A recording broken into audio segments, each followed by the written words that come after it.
Hello guys, നിങ്ങൾ വീട്ടിൽ കൊഴുക്കട്ടയൊക്കെ ഉണ്ടാക്കിയോ? അപ്പം ഞാൻ രാവിലെ തന്നെ കൊഴുക്കട്ട ഉണ്ടാക്കാനുള്ള തേങ്ങയൊക്കെ ചിരകി വെച്ചിട്ടോ. ഉച്ച കഴിഞ്ഞാണ് ഞങ്ങൾ ബാക്കിയുള്ള പണിയിലേക്കൊക്കെ കിടന്നത്. അപ്പോൾ ഉച്ച കഴിഞ്ഞ് ആദ്യം തന്നെ ഉപ്പിട്ട് വെള്ളം തിളപ്പിക്കാൻ വെച്ചു. അത് കഴിഞ്ഞ് ശർക്കരയൊക്കെ ഉരുക്കി അത് അരിച്ചെടുത്തു. അപ്പോഴേക്കും ശർക്കരയിലേക്ക് തേങ്ങയും കുറച്ച് പൊടിച്ച ജീരകവും ഏലക്കയും കൂടി ഇട്ടിട്ട് നന്നായിട്ട് വിളയിച്ചെടുത്തു കേട്ടോ. അപ്പോഴേക്കും നമ്മുടെ വെള്ളം തിളച്ച് വന്നിട്ടുണ്ടായിരുന്നു. അങ്ങനെ അരിപ്പൊടിയിലേക്ക് ആ ചൂടുവെള്ളം ഒഴിച്ചിട്ട് നല്ലതുപോലെ കുഴച്ചെടുത്തിട്ട് ചൂടാറാനായിട്ട് വെച്ചു. അത് കഴിഞ്ഞ് ഞങ്ങൾ ആദ്യം കുരിശാണ് ഉണ്ടാക്കിയത്. അത് കഴിഞ്ഞിട്ട് ഞങ്ങൾ ഓരോ ഉണ്ടാക്കി പാത്രത്തിലാക്കി വെച്ചു. എനിക്ക് ചെറിയൊരു പശപ്പുള്ളത് കാരണം കൊണ്ട് ഫ്ലോപ്പ് ആവുമോയെന്നൊരു ഡൗട്ട് ഉണ്ടായിരുന്നു. എങ്കിലും ഞങ്ങൾ ഉണ്ടാക്കി.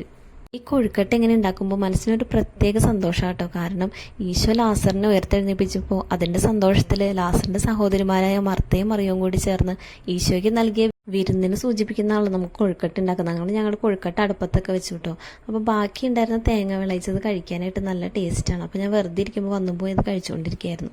അങ്ങനെ ഞങ്ങൾ ചായക്ക് കൊഴുക്കട്ടയുടെ സോഫ്റ്റും ആയിരുന്നു ടേസ്റ്റും ആയിരുന്നു. അപ്പോൾ നിങ്ങളും കൊഴുക്കട്ട കഴിച്ചു എന്ന് കമൻറ്റ് ചെയ്യാം കേട്ടോ.